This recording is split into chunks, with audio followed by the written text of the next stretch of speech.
algún proceso frente a una autoridad judicial o administrativa a través de medios fraudulentos o falsas informaciones, lo que busca es inducir al error a ese funcionario o a ese juez o a ese funcionario público de justicia para obtener a favor de él una sentencia o una resolución que, si hubiese sido basada en la verdad, no hubiese sido posible. El fraude procesal es un delito de tipo penal, de mera conducta, es decir, que se consuma cuando se comete el error, y las personas que pueden cometer ese delito es una persona, son personas indeterminadas, o sea que cualquier persona puede cometer ese delito sin que sea capaz ante la ley. Cualquier persona capaz ante la ley puede cometer ese delito. Eh, Cuando se incurre en el fraude procesal, también se incurren en otros delitos como falso testimonio, mmm, falsedad personal, entre otros, profe. Bueno, entonces, ¿cuál sería para ustedes el objeto del fraude procesal? Conseguir una sentencia, una resolución a favor de uno, ¿no? En un proceso penal, en un proceso. Inducir en error al juez, podría ser también. Exacto, alterar, modificar o cambiar la verdad, la que llaman verdad ontológica, para acreditar dentro del proceso una verdad distinta de la real. Entonces,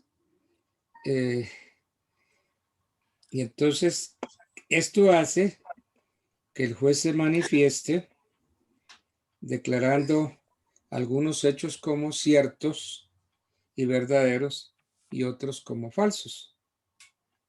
Okay. Y con base en eso, entonces el juez rechaza las pretensiones de la parte del demandante. Bien. O también puede ser que se altere la verdad para hacerla coincidir con algunas pruebas que tienen dentro del proceso. Muy bien. Así es. Sí, ese es el objeto. ¿Y el fin del fraude procesal cuál sería? Pues obtener la sentencia o la resolución a favor de uno, ¿no, profe? De acuerdo, pero ¿qué más? El fraude procesal se caracteriza y se tipifica ¿por qué? Muy importante esto. Se caracteriza y tipifica por su resultado nocivo. Okay. De modo que si no hay resultado nocivo en perjuicio de una parte o de un tercero, entonces el fraude es inocuo, es ineficaz, y porque como no ha producido efectos dañosos, pues no es sancionable. ¿Cierto? Bueno. Y ese perjuicio ocasionado por el fraude, ¿cómo tiene que ser? El perjuicio tiene que ser cierto, ¿qué más? Real y directo. Okay. Cierto, real y directo. ¿Qué entendemos por perjuicio cierto? Cierto, lo que realmente exista, ¿cierto? Que exista. Porque si se espera que exista, ¿no? Estaríamos sujetos a una condición. Entonces, que exista, que sea real. Bueno, ok, ¿qué más quieren ustedes decirme? Bueno, doctor, ya teniendo en cuenta pues lo que nos dijo Karen y lo que nos dijo usted, Doc, quiero hablar también como de quienes pueden incurrir en este fraude procesal. Entonces tenemos en cuenta que esta conducta hace parte del grupo de delitos, obviamente que atentan contra la recta eficacia de la administración de justicia. Entonces el sujeto activo de esta conducta es un sujeto pues indeterminado, es decir, que cualquier persona capaz puede incurrir en este delito sin importar pues su calidad de demandado, de abogado, bueno, y la contraparte o de un tercero. También quiero hablar sobre los requisitos que se necesitan pues para afirmar la presencia de un fraude procesal. La jurisprudencia se ha pronunciado diciendo que existen, digamos, 3 cuestiones para poder afirmar este fraude procesal. La primera dice que tiene que existir, como el doctor decía ahorita, pues un engaño en un procedimiento judicial, pues para, digamos, constatar que sí hay un, como lo dijo usted, que hay un prejuicio cierto. Entonces, que exista un engaño, luego de esta dicha estafa, digamos, de este engaño, digamos que haya una meta para ¿cómo decirlo? O sea, para obtener sí, como un beneficio a favor de esa persona que está cometiendo el engaño. Y una intención de obtener la resolución favorable a los intereses del infractor, obviamente pues causándole un daño a un tercero. Bien, sí, ok. ¿Alguno quiere seguir donde dejó Jessica? Karen, María del Carmen. Profe, pues ya como tal de fraude procesal es lo que teníamos como introducción y el subtema que elegimos nosotros es el de la prueba pericial, entonces pues vamos a hablar un poco más sobre la prueba pericial. En cuanto a las personas que cometen el fraude, Jessica habló de terceros, que lo podían cometer unos terceros. ¿Quiénes serían esos terceros?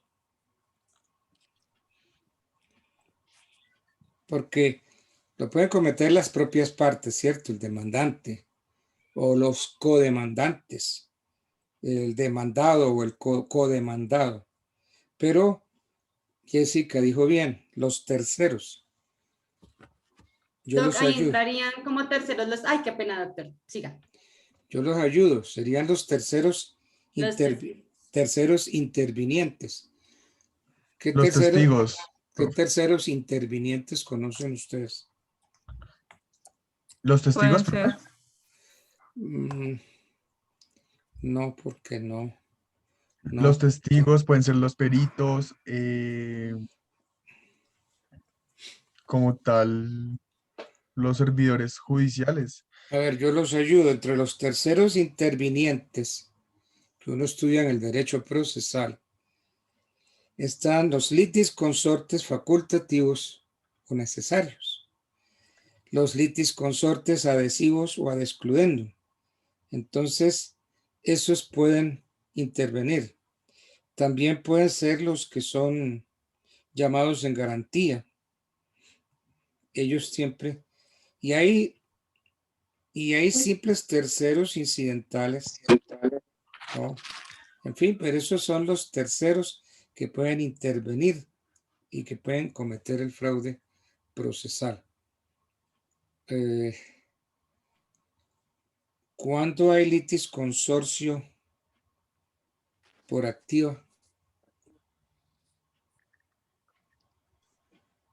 ¿Ustedes sí vieron procesal o no? ¿Ustedes sí vieron procesal? Sí, ¿no? No. Sí, señor. Y el litis consorte lo tuvieron que haber visto en la materia. Litis consortes. Por activo, por pasivo. por activa es la parte demandante, ¿no? Cuando Sí, el sujeto está en calidad de demandante, profe. sí. Entonces, como jueces, ustedes tienen que mirar si está conformado litis consorte por activo o litis consorte por pasivo. ¿Qué quiere decir eso? Ustedes como jueces tienen que preocuparse si los que están sí son todos los demandantes. Porque Ok, profe. Sí, qué porque pena, puede profe, haber yo lo varios interrumpo. demandantes. Entonces yo como juez tengo que ver si la parte demandante se integró, si se me integró el litis consorcio por activo. O tengo que ver si son varios los demandados. Y entonces ver si se integra el litis consorcio por pasivo. Por Esa es pasivo. una labor que tiene uno que hacer como juez. Bien. Bueno. Sigo oyendo. Andrea Durán Rueda, tienes una foto muy linda, preciosa. Ah, ahora sí te veo. Ahora sí veo la real Andrea. Bueno, ¿de qué más me quieren hablar? Listo, profe. Entonces, pues vamos a iniciar con el tema de la prueba pericial. Decimos que ¿Verdad? La prueba pericial. Dijiste sí, prueba sí, señor. pericial.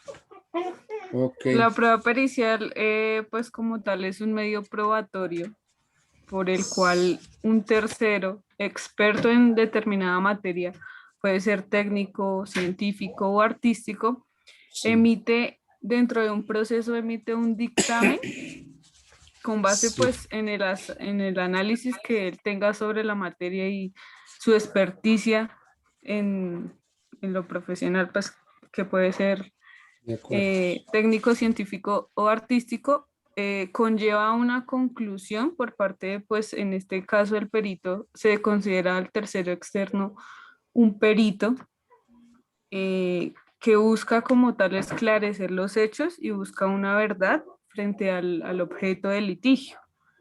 Entonces decimos que en el artículo 226 del Código General del Proceso encontramos como tal la procedencia de estas pruebas periciales. Nos habla sobre ciertos requisitos que debe cumplir el perito para emitir su dictamen.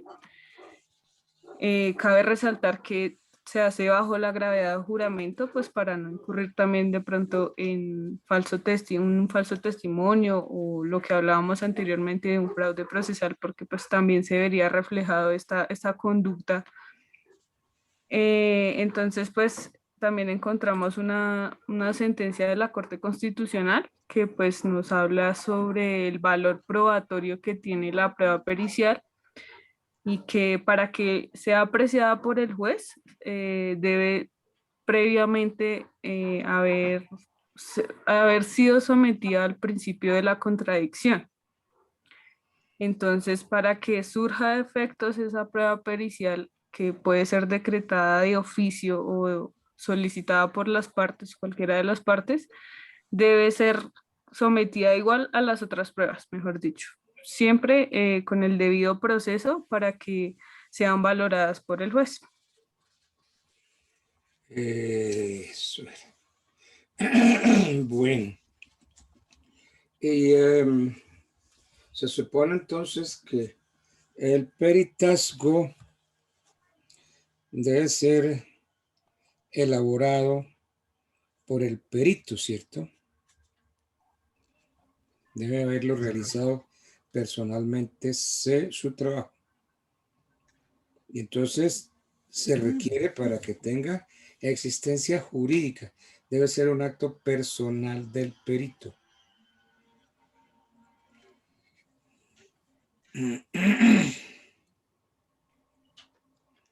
Profe, buenas noches. Voy a hablarle de los vicios del peritaje.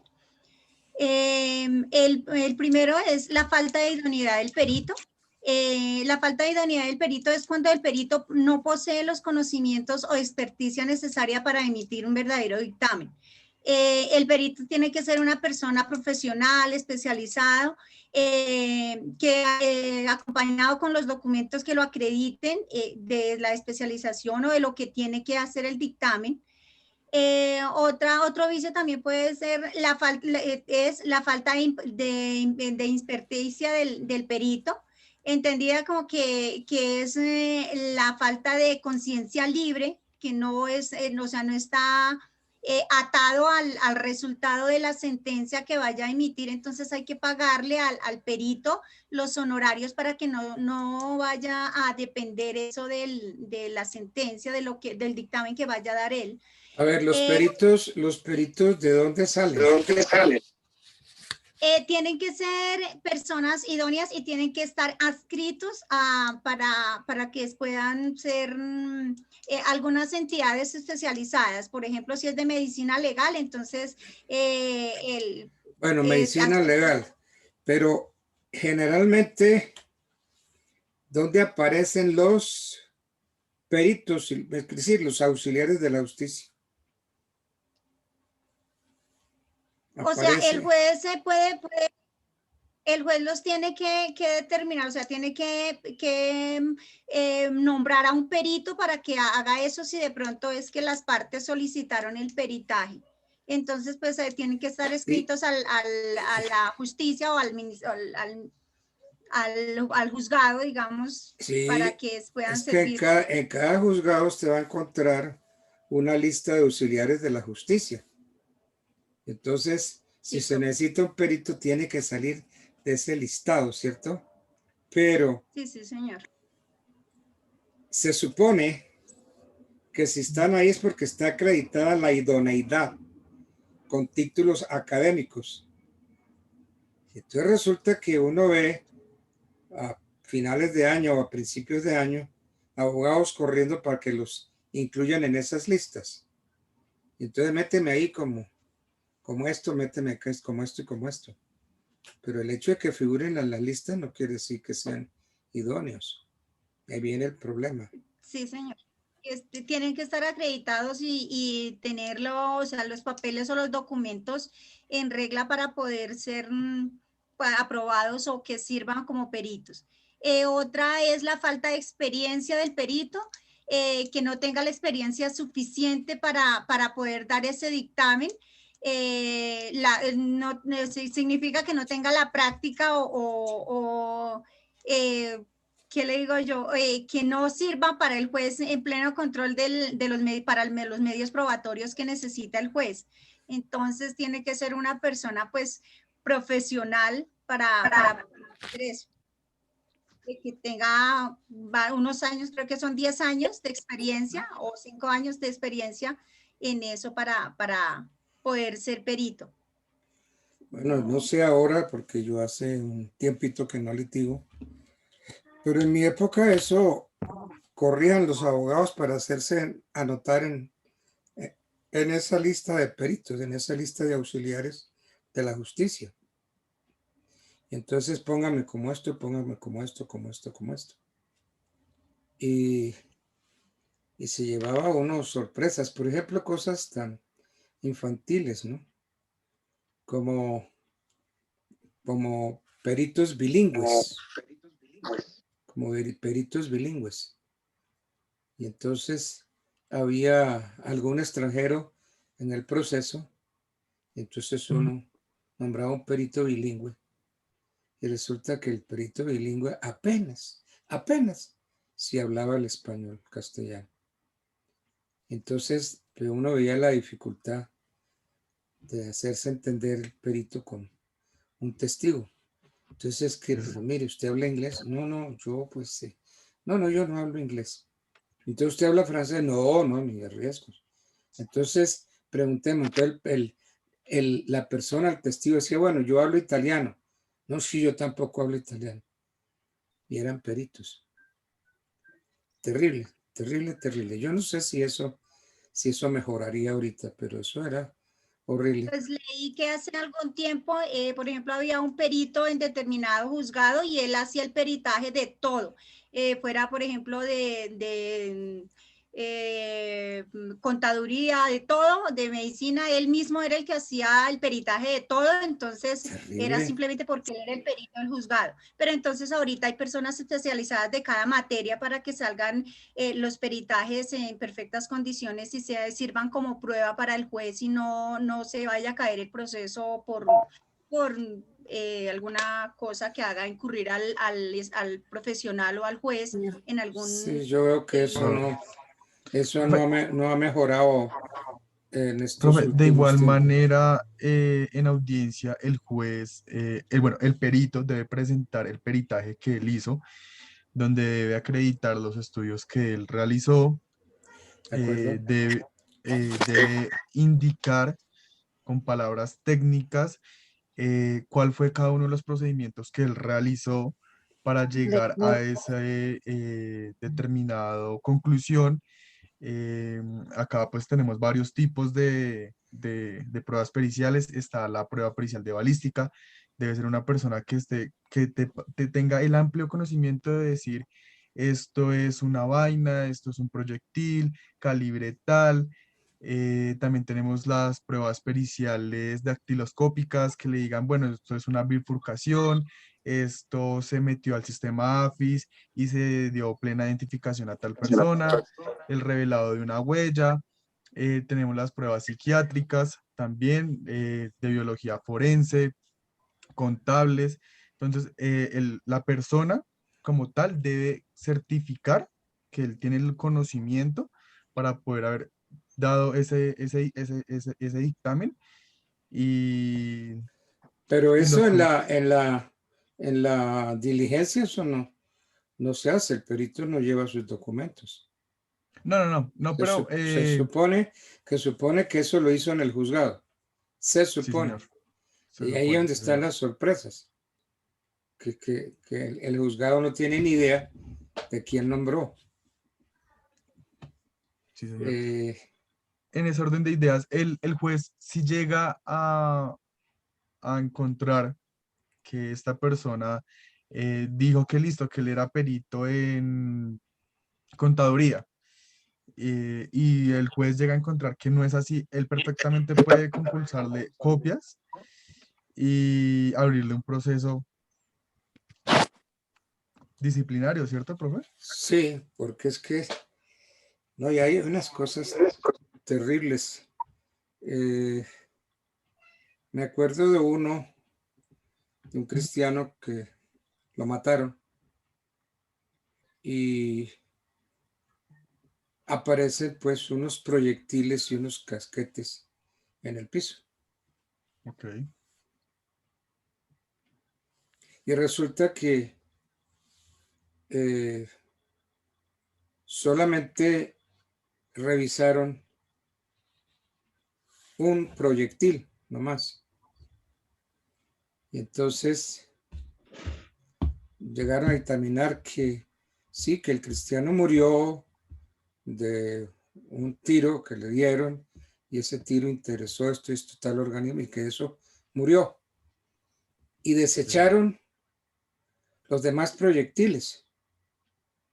Y entonces dijeron, no, pues esos fueron disparados por la misma arma.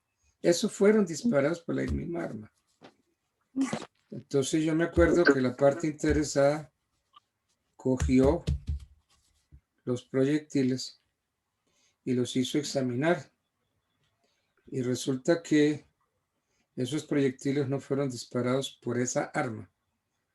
Entonces fueron disparados por otras armas. Entonces ok. mire usted que la cosa cambia, porque ya el autor del delito no es uno, sino que Son puede ser varios. varios. Sí, señor. ¿Sí ve?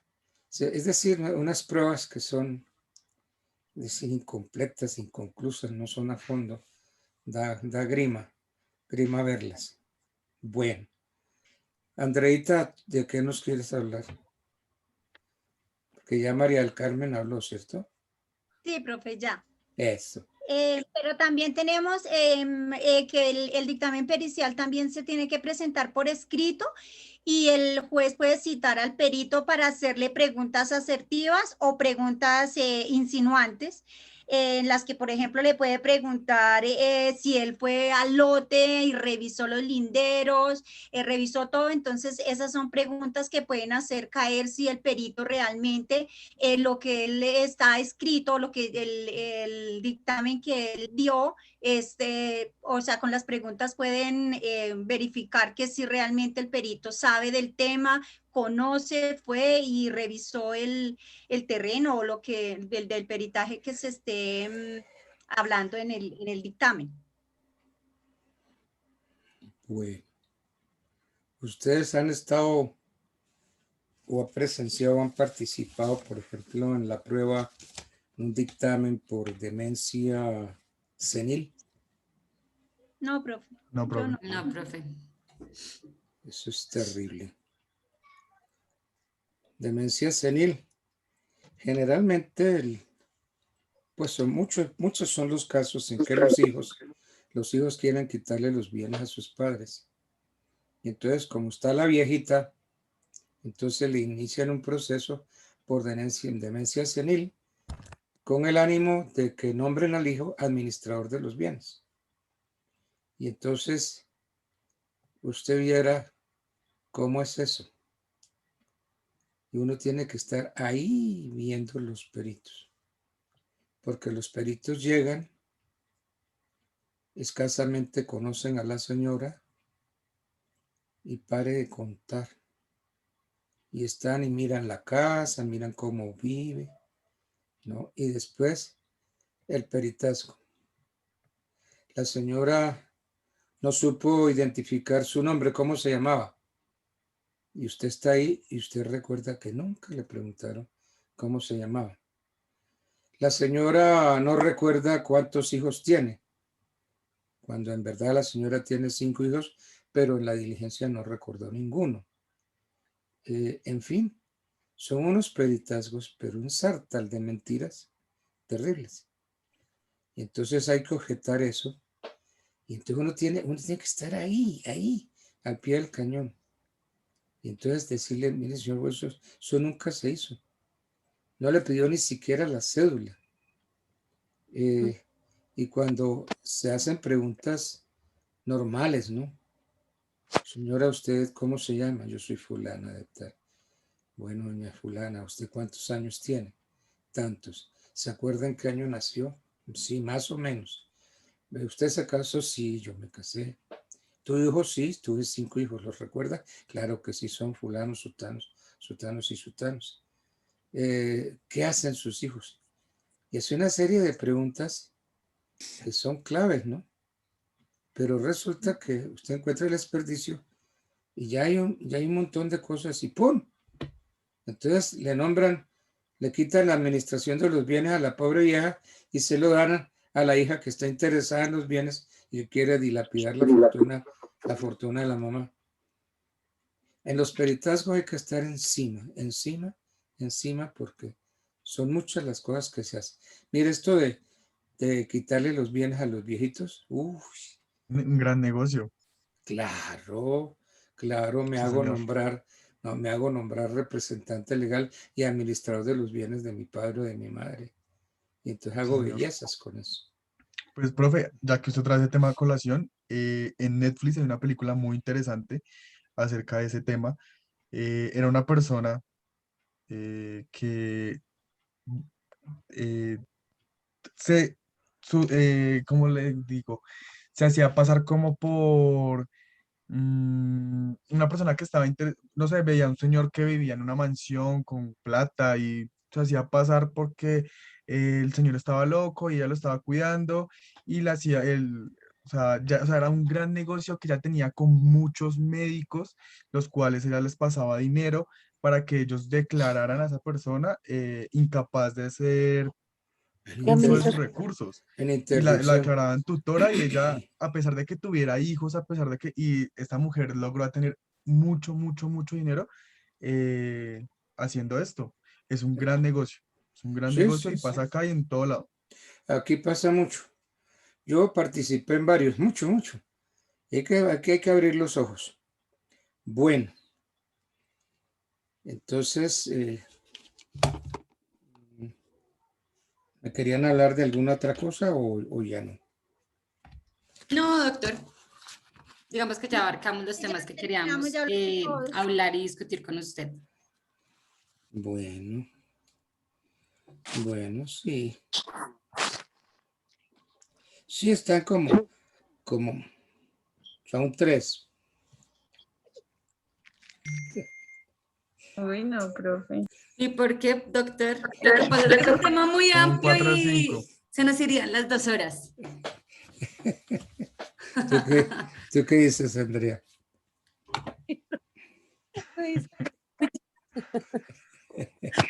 Sí, ella sabe qué está pasando. No, sí, están bien, tienen buenos conocimientos del tema, está bien. Entonces yo creo que los puedo sacar en este primer examen con un 4,5. En este yo ayudo, en el segundo examen soy un poquito más exigente. Claro que el que me presenta un buen examen ahora, y como yo lo recuerdo, sé que, por ejemplo, este grupo yo lo tengo como un grupo estudioso y espero de este grupo un bonito segundo y final examen. De Listo, modo profe. Claro que sí, entonces, doctor. Así va a ser. Sí, Sí, señor. señor. entonces Andrea Claro que Durán sí, profe. Rueda Gracias. Andrea Durán Rueda, Presente, profe. 4,5. Brian. Presente, Brian, profe. Brian Alexander Molano, Sí, señor. Clavijo, también un 4,5. Karen Juliet. Presente, Karen, profe. Karen Juliet Sotelo, ¿no? Ok, Karen Juliet Sí, señor. Sotelo, un 4,5. María del Carmen Gómez Carreño, ahí está. Presente, Bien, profe. sí. Y Jessica Alejandra Molano Clavijo. Presente, doctor. Bien, sí. Bueno, me place mucho haber estado con ustedes al inicio de esta clase. Muy amable, profe. Entonces, Gracias. Profe, muy amable. Muchísimas gracias. óigame, Gracias, perdonen, profe. recuérdenme, Gracias. este paseo, ¿cuándo se nos acaba? El Dijimos que el 30 es. 30. El 30 es domingo, Es el sería el 4. 31 de mayo, ¿cierto? Porque en junio tendría que pasar notas, ¿sí?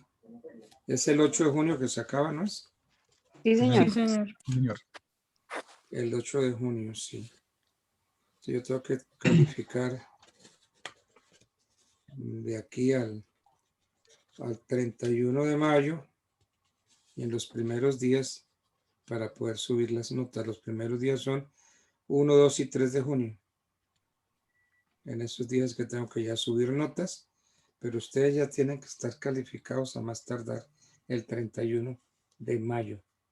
De modo que estamos quemando los últimos cartuchos y al final lo haríamos el 31 de mayo. Listo, profe.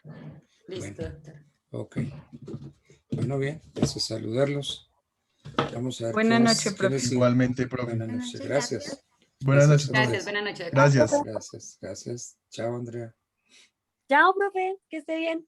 Gracias. Bueno, ¿quiénes vienen ahora? Jorge Antonio Serra Mosquera.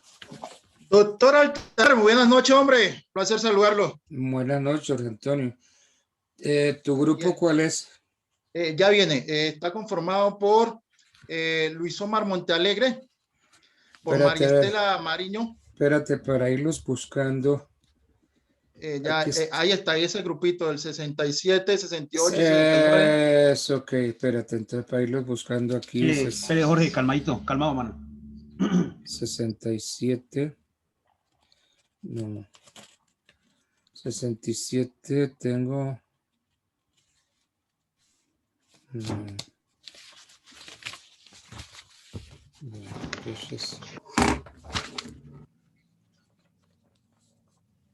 entonces 67, María del Carmen Gómez. No me coinciden los números. Opa, me salí. Espera un segundito, doctor, escúcheme. Doctor, Luis Señor. Omar Montealegre, 22. Luis Omar Montealegre, 22. Presente. Vale. Presente, profesor. Ok, Luis Omar Montealegre Mancilla. Ok, Sí, señor, soy yo. bien. ¿Quién sigue por ahí? Jorge Antonio Serna, 23, creo que es. Sí, señor, Jorge Antonio Serna Mosquera, 23. María Estela Mariño Méndez. María Estela Mariño Méndez, que está con el número 24. Acá. 24, doctor. Está María bonito, ¿no? Estela. María Luis Estela. Orlando Quiroga Reyes.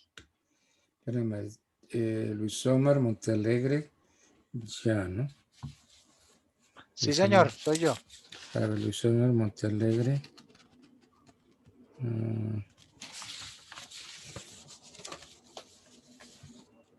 ¿En qué número dijimos que estaba Luis Omar Montealegre? 22, profesor. Sí, señor, 22. Jorge Antonio Serna en el 23. María Estela Mariño en el 24. Sí, señor. Bueno, este era Luis Orlando Quiroga. Luis Orlando Quiroga, ¿en qué número está Luis Orlando? Luis Orlando Quiroga está en el 25. 25, doctor. Señor, están en Fogoncito. Con William Arboleda, que está en el 26. Bien. Javier Alexander Quintero. ¿Cuál será el número de Javier? Ay, doctor. Javier Alexander Quintero.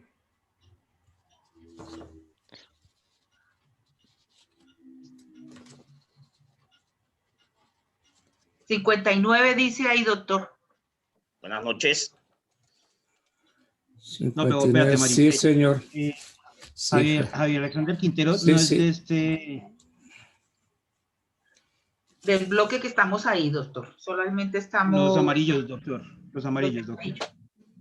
Ok, entonces son Luis Omar, Jorge Antonio, María Estela, Luis Orlando y John William. Buenas noches. O sea que Javier Alexander Quintero no hace parte de este.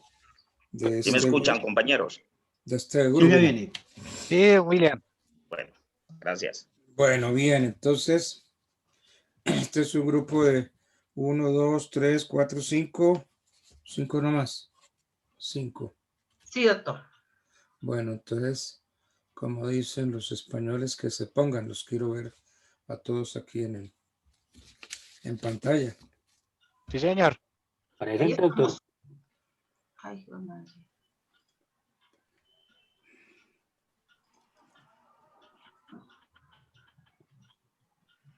No, Listo, doctor. Continúa. Empezamos con la exposición. no, es que no están todos. Quiero verlos. Aquí estamos, profe. No, Arboleda Sánchez, John William. ¿Qué Luis hubo? Om- Jorge Montealegre, Antonio. Cámara. Mantilla, Luis Omar. Aquí estoy, presente. Presente María Estela Mariño. No, es que no están en pantalla. Ah, que se pongan en pantalla, chicos. Claro, esa es la idea. Aquí estamos. No, yo Están estoy en solamente pantalla. Luis Omar, Jorge Yo Antonio estoy en y pantalla. Tengo cámara encendida. Orlando Quiroga, doctor, ahí estamos todos. no. Perdón, María Estela, discúlpeme, doctor. Mari, lo que pasa es que el doctor quiere la pantalla completa. De pronto no hacerle tanto ahí con la presentación, ¿listo? El doctor quiere la pantalla completa, perfecto. Eso ahora sí. Ahora Jairo, sí. listo. Gracias, Perdón, Jairo. Porque es que ahora sí Gracias, Jairo. Perdón, los veo y veo que no se me esconden detrás de una falsa foto para estar consultando libros y computador y todo, ¿no? Porque esa no es, de eso no se Pero trata. entonces no quiere Para que nada. pongamos nada, la exposición ni nada, Cierra. compartamos pantalla o nada, ni dos. No, nada. La pantalla la tienen ustedes en la cabeza. Esa es la que Ah, yo, bueno, listo, dale, esa doctor. es la que yo Entonces, quiero ver. Listo. Entonces empiece usted, María Estela. tenemos un orden, pero si quiere, doctor, entonces Ah, bueno, entonces, ¿cuál es el orden? comienza Jorge Ser. Jorge Antonio. Profesora Serna. Tamar, buenas noches, compañeros. Nos corresponde sobre el tema del fraude procesal. Entonces, mirando un comparativo con el derecho internacional, Perdón, pues un momentico. El solo fraude procesal no aplicado sí, a sí. nada, porque es que el fraude procesal se aplica a algo. ¿O usted quiere hablar en términos generales? ¿Qué es el fraude En términos procesal? generales y después cada uno de los compañeros pues va tomando la parte aplicativa. Ah, bueno, ok. Bien, entonces soy todo oído, Jorge. Bueno, de acuerdo al diccionario jurídico español, el fraude procesal lo definen como un delito que está tipificado como, también se considera como una estafa, donde se trata de inducir al juez a incurrir a un error. Este fraude procesal también se encuentra tipificado en el artículo 453 del Código Penal colombiano, donde cualquier persona que induzca, bien sea a través de pruebas falsas, al juez que lo induzca al error o le induzca de pronto a proferir una sentencia que vaya en beneficio de un tercero, ¿sí? Es tipificado y tiene una pena aproximadamente entre 6 y 12 años. Este fraude procesal, para que se pueda conferir, tiene unos requisitos o unas características según pues la Corte Suprema de Justicia, porque la misma Corte Suprema de Justicia se ha pronunciado. Entonces, para que se pueda proferir este fraude procesal, se deben cumplir los siguientes requisitos, por ejemplo, que haya un engaño presente o que se induzca al engaño. También, pues, que esa estafa ha de tener como meta que se produzca o que se induzca al juez a un error. Y tercero, también que se induzca al juez a que se profiera una sentencia, bien sea a favor de un tercero, digamos, en perjuicio de otra persona. Por ejemplo, en este caso puede ser a favor del demandante, ¿cierto? Y que el perjudicado pueda ser el demandado, ¿sí? Según la Corte Suprema de Justicia, también el fraude es una acción que resulta contraria a la verdad y a la rectitud. Ese fraude procesal también consiste, por ejemplo, cuando se hace una manipulación de pruebas, ¿sí? Que induzca al juez, bien sea una sentencia judicial o también a proferir un acto administrativo, ¿sí? Que va en contra de la ley, en contra, digamos, de los intereses económicos de un tercero, pues perjudicando a la contraparte. Por ejemplo, podemos tener un ejemplo en el caso de la recuperación de un bien inmueble, donde en ese caso, pues el que lo estaba ocupando era un copropietario, ¿cierto? Y pues el otro quería la restitución de ese bien. Entonces, a través de un contrato falso, ¿sí? De un falso contrato, le presentan estas pruebas al juez, ¿cierto? El juez emite el fallo a favor del demandante, ¿cierto? Pero más adelante se dan cuenta que esas pruebas y que ese contrato que se ha presentado ha sido falso. Entonces, han inducido al juez, ¿sí? A proferir una sentencia errónea. ¿Listo? Entonces, le doy paso al compañero John William Arboleda. Buenas noches. En la lista estoy con el número 26, creo, profesor. ¿Listo? Sí. Digamos que, como decía mi compañero, ese señor. Siga. Entonces, Siga. Espérame. Okay. Jorge Antonio, ¿estás? El 23, profe, creo que es 23 o 22. Sí, el 23, Jorge Antonio, ok. Entonces ahora y viene William es el 26 en esa lista. No, William el 26, sí, correcto. 26. Entonces, la Corte reitera la tipificación de ese delito de fraude procesal y dice que debe cumplir con unos elementos, como es el uso de un medio fraudulento. Quiere decir que los hechos o las cosas se presentan de manera diferente a como sucedió realmente. La inducción al error, por supuesto que ya lo dijo mi compañero, a un servidor público, a través de ese mismo medio de inducirlo al error. El propósito de obtener esa sentencia o un acto administrativo contrario a lo que la ley dice. Y el medio de tener una capacidad para inducir al error al servidor público debe predicarse de una manera, de una relación casual. Es decir, cuando entre la conducta del autor y el hierro del funcionario, entonces ahí lo inducen al error. Quiere decir que el hierro es como una equivocación o un descuido que le hagan cometer al funcionario judicial. El propósito de un sujeto o del sujeto activo dentro de un fraude procesal es cambiar o alterar o variar la verdad. ¿Qué verdad? ¿Qué verdad? Los hechos, las cosas, lo que sucedió. No, eso tiene un nombre. La verdad ontológica, doctor. Es ontológica. la verdad ontológica. Tiene toda la razón. Siga. A ver, no me convence mucho. Entonces, para que se configure esa espere. conducta punible o Que es ese, que ese... no. Señor. Entendiendo por verdad ontológica, la verdad legal, ¿cierto? Sí, lo real. La verdad legal ontológica. Bien. Ok. Bueno, profe. ¿Quiénes pueden cometer el delito de fraude procesal? Sí, o sea, muy el delito de importante. fraude procesal en un procedimiento judicial lo pueden cometer todos aquellos que ostenten esa posición de actor o demandado. Todos los demás sujetos que se encuentren vinculados a ese proceso. Solo los demandados pueden incurrir. No, estoy hablando del profe. Entonces, los que ostenten esa posición de actor o demandado, los sujetos que se encuentren vinculados al proceso y sometidos a esas reglas. También los abogados, como los apoderados de las partes. Habíamos dicho que el demandado o el demandante pueden cometer el fraude procesal, no solamente el demandado, sino también el demandante. El demandante. ¿Quién más? Los abogados o los apoderados de las partes, los testigos, los traductores peritos,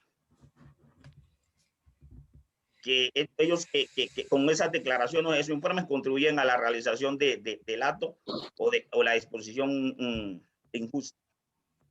En este caso sería sujeto pasivo, demandante, sujeto activo, demandante, los terceros intervinientes, Bien, los llamados en garantía y el sucesor procesal. Los terceros intervinientes, ¿como cuáles?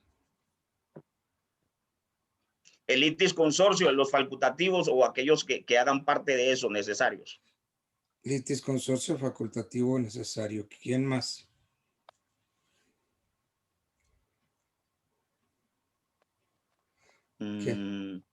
Habíamos hablado anteriormente de los intervinientes adhesivos.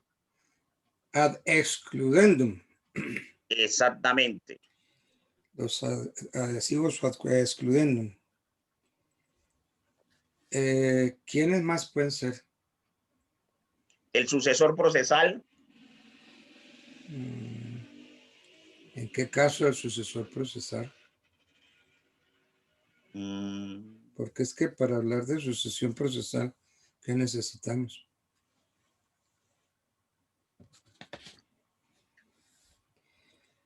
También puede ser el llamado en garantía, ¿no es así? Sí. El llamado ex oficio, que es otro. El nominatio auctoris, que es sí, otro. Señor. El simple tercero interviniente, que sería un tercero incidental. Ok, sí, señor. Bueno. Sigue Luis Tomás.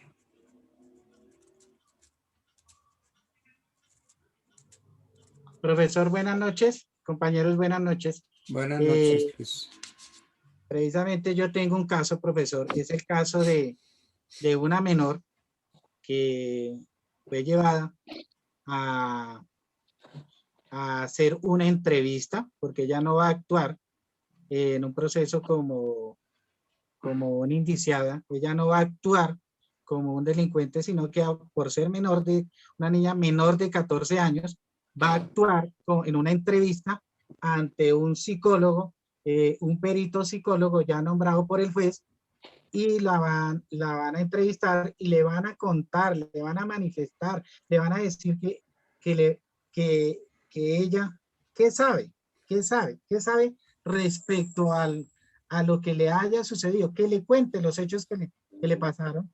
Entonces la psicóloga la lleva a un momento de verdad, donde la niña manifieste si efectivamente la persona, el demandado, que en este caso es el padrastro, en algún momento tuvo tocamientos, acercamientos, o le manifestó, o la acompañó, o se acostó, o hubo algún tema de que ella se viera acosada sexualmente. Entonces la psicóloga la lleva a que ella manifieste de manera libre y espontánea bajo un formulario o un documento que le van llevando las preguntas una a una, llevándola a que realmente el juez, cuando llegue su documento allá, su documento de peritaje por parte de la psicóloga, le manifieste y no lo vaya a llevar, no lo va a inducir a un error de que el pobre procesado sea condenado cuando realmente no ha sido.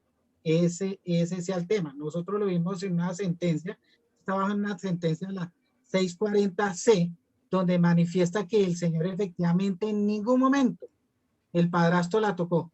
Tan solo la mamá de la menor indujo, le comentó a la menor que manifestara que había sido accedida, que había tenido tocamientos, para que el papá fuera a la cárcel y poderse ella librar de él y poder casarse o tener una relación, una unión marital de hecho con otra persona, que en este caso era su primo.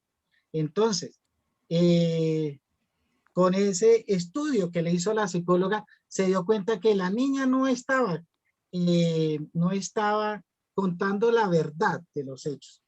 Entonces, el demandado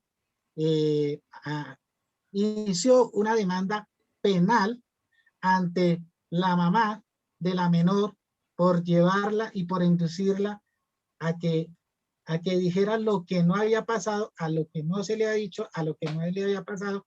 Entonces, ahí hay un error procesal. Llevar a una persona como un juez o una persona, en este caso, el Ministerio Público, la Fiscalía, aquí también intervino el defensor de familia, llevarlos a tomar una decisión errónea. Ese es un fraude procesal. Es un verdadero fraude. Es como en estos días la mujer que denunció a los policías y denunció a los policías para poder justificar estar por fuera y verse con el novio. Y entonces metió a los policías entre palos. Fraude procesal terrible. Y que no quería perder al marido. No, ay, que hay un montón de cosas. Y aquí era al contrario, profesor. Por activos. Continúe, Luis Omar, con el proceso civil. Sí, señora. Entonces, es prácticamente lo que yo ya nos había comentado el señor Sergio Serna. Esta demanda, iniciando con el proceso civil, esta demanda fue admitida por el juez. Entonces, donde surtió el trámite de rigor, llegó soportándose con unos documentos, o bueno, con una información falsa, llegó a instancias del juez, a una primera y a una segunda instancia. Entonces, el demandado interpuso el recurso extraordinario de casación para que realmente no hubiese lugar a esa demanda donde él se estaba viendo afectado. Para la restitución del inmueble. Sí, pero eso ya lo había comentado el señor Arboleda. Por eso tomé el siguiente caso, Mari. Bueno, listo. Entonces, el otro tema era lo que le había dicho el señor William, como para darle un redondeo a lo que son los sujetos procesales que el profesor estaba preguntando. El sujeto procesal llamado en la garantía es una figura procesal que tiene por objeto exigir a un tercero la indemnización del perjuicio que llegara a sufrir el demandado o el reembolso total o parcial del pago que tuviera como resultado de la sentencia. Si yo me fui afectado, perdí el trabajo, como en el caso que les puse, pues entraría al llamado a garantía, que en este caso podría ser el empleador del señor padrastro. Y otro sujeto procesal que el profesor nos había dicho que habláramos es el sucesor procesal. Es cuando las partes, una persona jurídica, se extingue, se asciende o adquiere los derechos debatidos sobre un suceso procesal y podrá comparecer al proceso para que le reconozca el carácter de parte, pues la sentencia aquí se ve más que todo en los procesos de herencia, en los procesos de sucesiones. Yo me adhiero para ser parte de del fallo o de la sentencia por parte del juez. Profesor, esa es mi participación con el caso que le comenté y haciendo acotación, profesor, de los... Siga, Orlando. Gracias. Doctor, buenas noches. Gracias, A nivel penal, doctor, lo encontramos en el artículo 453 como fraude procesal, donde tiene unas penas de 6 a 12 años de prisión y acarrea más o menos entre 200 a 1000 salarios mínimos legales mensuales vigentes. Esto en relación a penal. Ahora, a nivel educacional, el fraude procesal tiene unas clasificaciones según los tipos. Me explico. Según su estructura. ¿Por qué según su estructura? Porque basado o fundamentado en todo lo que se describe como una conducta humana específica, sin sujeción o sin ningún otro tipo de penal, es la persona como tal naturalmente la que se forza a intervenir durante este proceso. Ahora, por su contenido, resulta que por su contenido el tipo de resultado es la medida en que se requiere que se produzca un resultado psicológico o objetivo que influye a la toma de esta decisión por parte del funcionario público, ¿cierto? También encontramos dentro del fraude procesal a los sujetos activos, ¿sí? Que en materia educacional se manejan como de tipo penal monosubjetivos o unisubjetivos. ¿Por qué se clasifican de esta manera como monosubjetivos? Pues porque la conducta descrita o la conducta que acciona no requiere ser llevada a cabo por más de un solo sujeto. Puede ser llevada por uno o puede ser llevada por varios. No necesariamente se tiene que presentar como un concierto para delinquir, sino sencillamente se puede presentar de manera personal como sujeto activo. Ahora, dentro del criterio tutelado, dentro del criterio del bien jurídico tutelado que se genera dentro del proceso de fraude procesal, lo vamos a encontrar como un tipo de monoofensivo. ¿Por qué monoofensivo? Puesto que se procura la protección de un solo bien jurídico, que en este momento en el que estamos hablando, en toda nuestra charla, estaríamos hablando de la administración de justicia.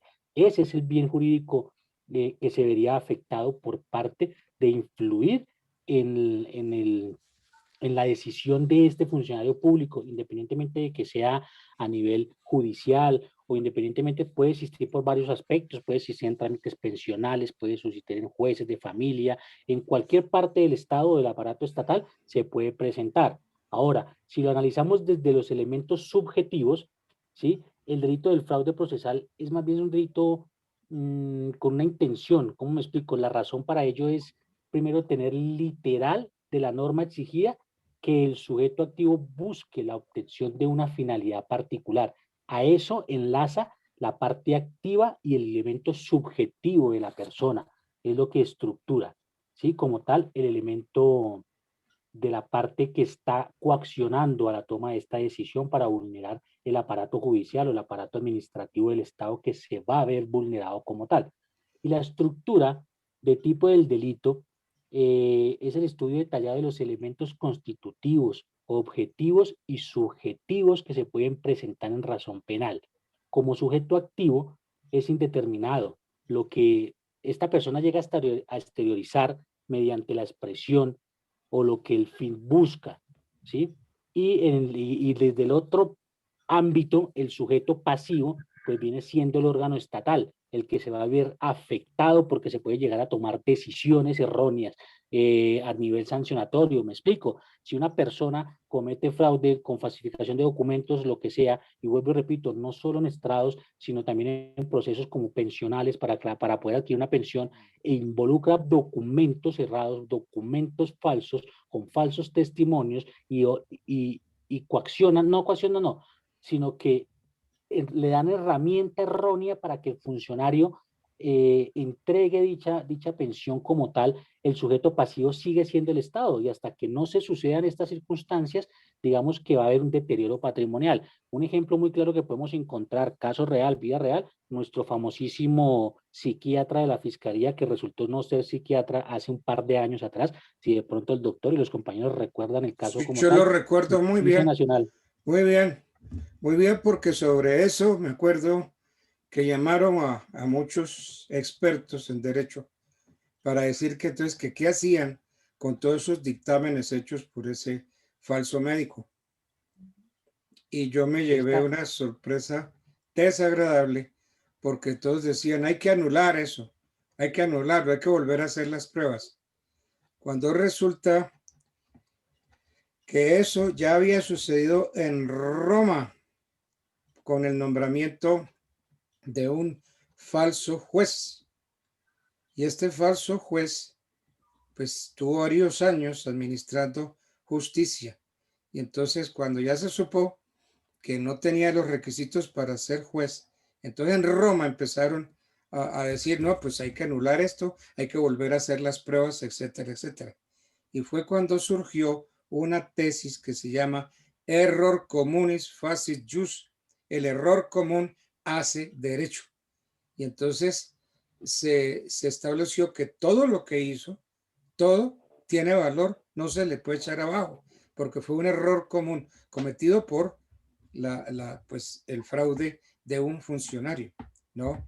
Ese juez se llamó Barbarius Philippus, y esa historia la encuentran ustedes en las obras de don Luis Claro Solar de Chile, Barbarius Philippus, y de ahí salió la tesis del error común hace derecho. Sí, me acuerdo muy bien de eso. Por cierto que cuando yo estaba presenciando eso, era un día de descanso, y cuando yo empiezo a oír todas esas bestialidades, la intención que yo tuve fue tirarle el zapato al televisor.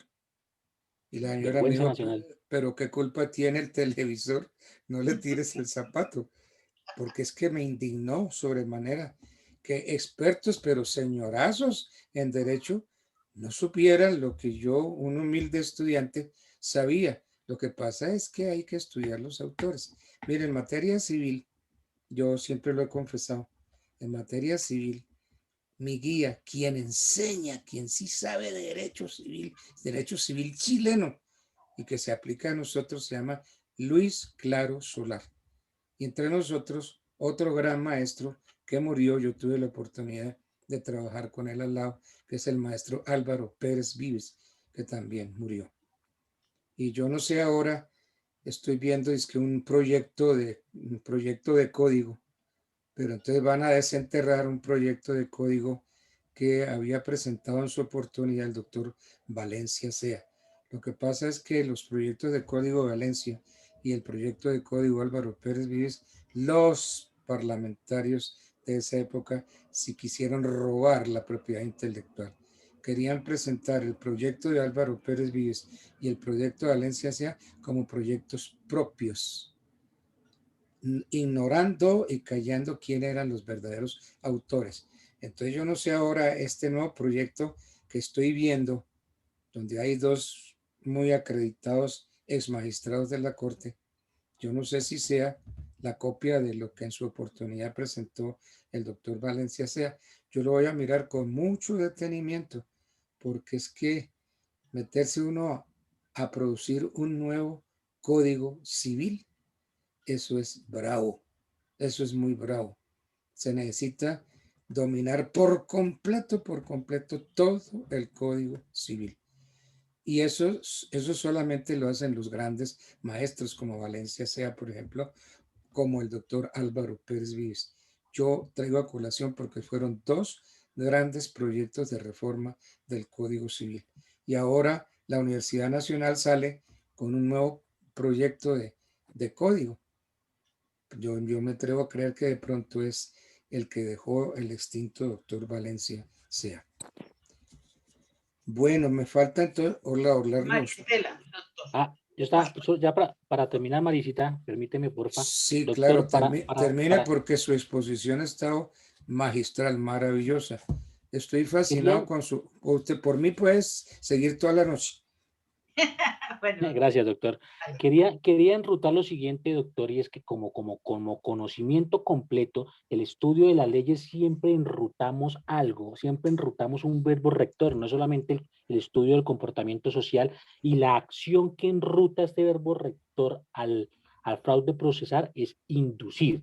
Este verbo requiere que el sujeto activo del delito logre un estado de convicción interno que coaccione o que emerite el esfuerzo de la persona frente a los actos y la responsabilidad que tiene el funcionario público. Y para un punto primordial es la presentación clara de la comisión por la omisión. ¿A qué me refiero?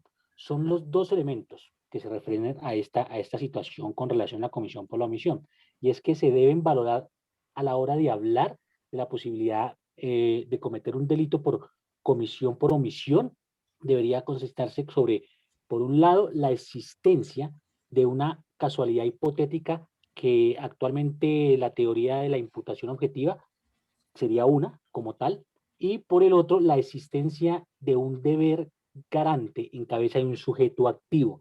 Entonces, independientemente de lo que se situalice, independientemente de lo que se ejerza como funcionario público, estas personas tienen la obligación de levantar la mano, clasificar y reportar lo que evidencien como lo que le puedan generar fraude procesal. Independientemente podrían caer no solamente en delito la persona que presenta o coacciona o maneja la herramienta y la información para que el funcionario caiga en el delito de fraude procesal, sino el funcionario por su omisión también puede verse afectado referente a esas circunstancias. Sí, señor. Por acción y por omisión. Sí, señor. Eso es todo, doctor. Muchas gracias. Muy bien, Orlando. Quedo altamente impresionado con su exposición. Y yo voy a hacer algo que puedo hacer porque estoy convencido. El grupo de ustedes está bueno, está muy bueno.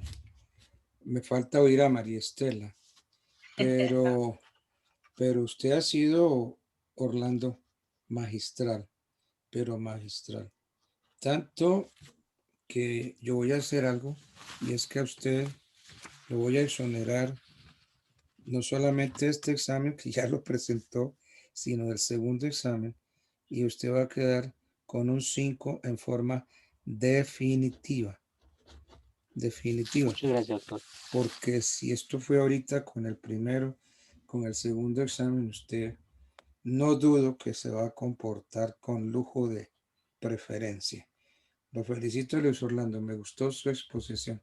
Le repito, yo me quedaría escuchándolo, porque es que lo observo y nunca acude a mirar el computador, apuntes, como lo hacen los demás, ¿no? Incluso hay algunos que tienen al lado el consueta y entonces les dice, mira tal, y entonces les pasa la pregunta y ese va y averigua y cuando ya tiene el resultado viene y le sopla todo. No, me gusta usted, una persona muy honesta, cristalina, franca. Muy bonito su examen, me gustó, Orlando, muy bien. Yo no sé, te falta María Estela, a ver si María Estela está a la altura de Orlando Quiroga. Le pusieron un punto muy alto. Doctor, tranquilo, no te preocupes. Nuestro grupo es supremamente bueno porque nosotros nos sentamos a preparar cualquier exposición que vayamos a hacer, cualquier tema nos sentamos a prepararlo. Porque uno tiene que ser consciente de que esto, que es el fraude procesal, es la disciplina del abogado, que no vayamos a cometer ningún error ¿sí? Que ocasione que nos quiten la tarjeta profesional. Uy, si esa tarjetita hay que cuidarla. Exacto. Entonces, no solamente nosotros los abogados, sino también yo voy a hablar del tema del administrador de justicia. ¿Que quién es? El juez.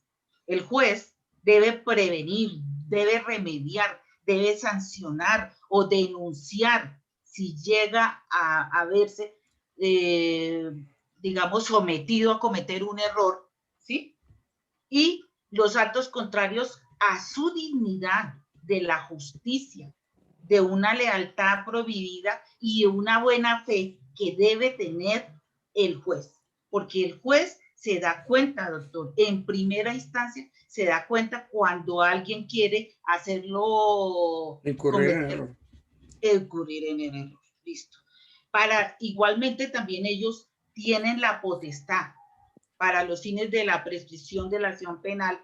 El término solo debe contarse a partir del último acto de una inducción en error. O sea, que desde cuando la ilícita conducta que él vea que se está dejando producir sus consecuencias, ahí cesa la lesión que por este medio se venía ocasionando. Entonces el juez, ¿qué dice? Un momento, aquí está sucediendo esto, ¿sí? No va a dejar que prescriba esa acción, ¿sí? Sino va a decir, vamos a investigar esto, voy a tomarme un tiempo para revisar las pruebas. Él, como operador de justicia, también debe hacerlo.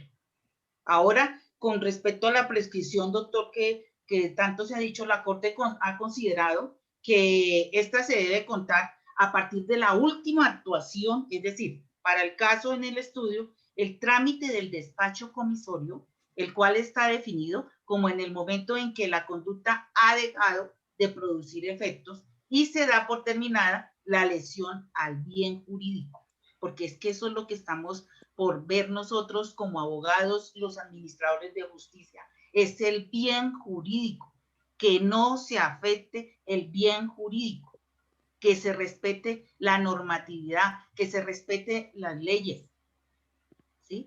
Que no crea el abogado que se la sabe mucho o cree pasar por encima, sí, por encima de la justicia, ¿sí?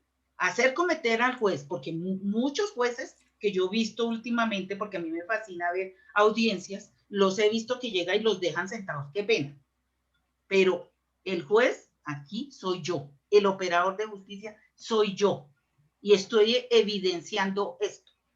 Un caso bien claro y que ahorita se está viendo, doctor, es el caso del abogado señor Uribe, Diego Cadena. El señor sí, manipulando los testigos. Porque un medio de prueba es un testimonio.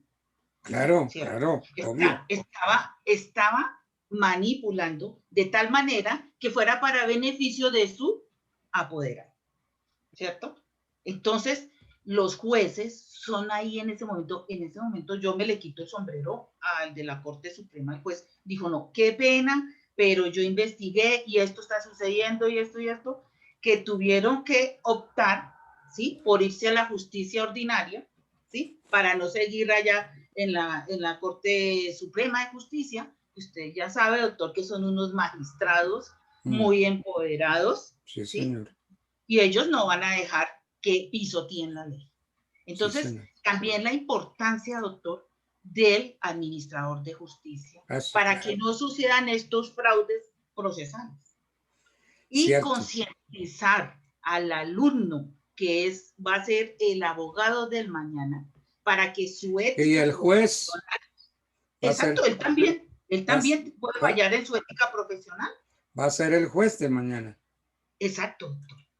Entonces, no quieran pasarse por encima de la ley y pisotear toda la normatividad que hay en el Código Procesal, porque ahí está y se tiene que cumplir con el reglamento. Igualmente también el Código Procesal también tiene su reglamento para decirle al juez, usted puede hacer esto, usted puede en cualquier momento suspender la audiencia porque él es el operador de justicia y se tiene que empoderar en eso. Entonces, eso también es muy importante, doctor. A nosotros nos gustó mucho el tema. Nosotros lo hemos estado hablando, hemos analizado sentencias, hemos analizado procesos. Es que es un tema lindo.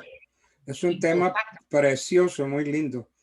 Que le cuento que la inmensa mayoría de los alumnos no han podido evidenciar la importancia de este tema.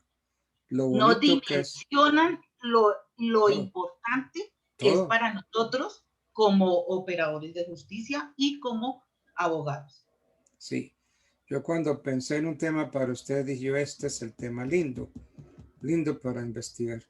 Y doctor, mire, dése cuenta que muchas veces uno piensa que uno llega a un consultorio jurídico, ¿sí? Y si uno no tiene en cuenta esto para su ética profesional, puede cometer errores por querer ganarle a, digamos, a la justicia. No, no, Sí. ante todo está la ética. Uy, sí. Sí, sí. Uf. Que eso cada día se ve menos. Sí, doctor. La ética profesional. Total. Y el fraude procesal, digamos, es la dimensión más grande de todo lo que ha sucedido en la justicia en Colombia. Esto, sí. El fraude procesal. El fraude procesal, eso es cierto. Muy bien, Mari. ¿Quién falta? ¿Luis Omar? No. No, ya todos estamos, doctor. Ya todos. Le agradecemos mucho que nos haya dejado estudiar este tema, doctor. Muchas gracias. No, yo pensé en un bonito tema, un bonito tema de análisis, de estudio y para exponer. Y que se puede presentar en todas las ramas del derecho, ¿no? No solamente en el área penal, sino también administrativa. En el civil. En el civil, en todo, está presente. Sí. Un tema bastante amplio para analizar. Bueno, yo tengo aquí un problema terrible, un problema de objetividad, un problema de conciencia, porque ¿qué veo? Veo un grupo muy bueno, un grupo excelente. Y dentro del grupo veo dos que están como un poquitico, digamos, como mejor a los demás. Y esa es una diferencia que hizo Orlando Quiroga y que está haciendo usted, María Estela. Entonces, miren, yo les voy a poner la siguiente nota y que Dios me perdone, pero estoy consultando con mi conciencia. A Orlando Quiroga le pongo un 5. A María Estela, ¿qué número está? Ah, tú estás en el 24. 24. A María Estela le pongo otros 5. Y la diferencia entre 4,5 y 5 es muy tenue. Entonces a los demás los saco con un 4,5. Ok, Jorge Antonio Serna. Muchas gracias, profe. Jorge Antonio, no, ustedes se ganan la nota. Entonces Jorge Antonio Serna Mosquera, 4,5. John William Arboleda, 4, gracias, profe. 4,5.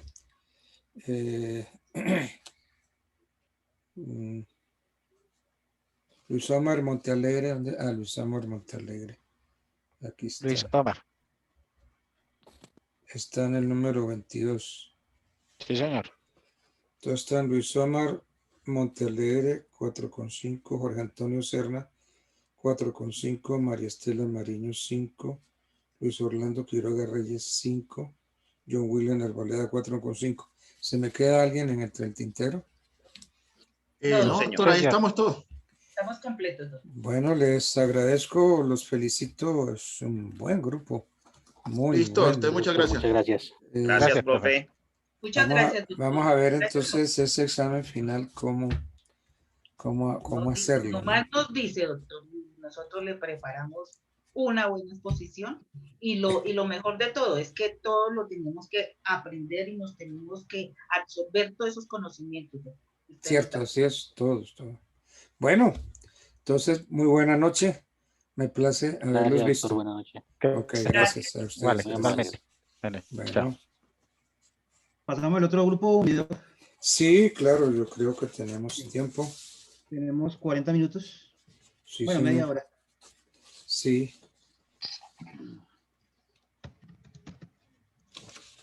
Entonces, a ver quiénes son los del próximo grupo. Ya le proyecto mi doc. Bueno, gracias. Estos son más pequeñitos, mi doctor. Son como ahí 3. Está, en azul. En azul, doctor. Muy bien, Javier Alexander Quintero, que lo tengo aquí con el número 59. Astrid Eliana, que está con el número 60. Evelyn Ramírez Barbosa. La tengo aquí con el número 61. Jesús David Caicedo Bastidas. Pero tengo aquí Jesús con el número 62. Y Nelson Francisco Porras Montañez, que está con el número 63. Entonces hay 1, 2, 3, 4, 5. Sí, señor. 1, 2, 3, 4, 5, sí. Bueno. Bien. Listo. Dejo compartir, doctor. Bueno.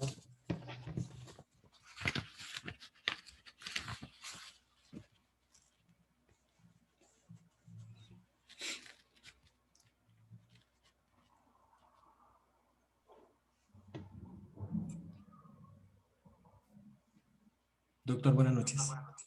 Buenas noches, ¿cómo están ustedes?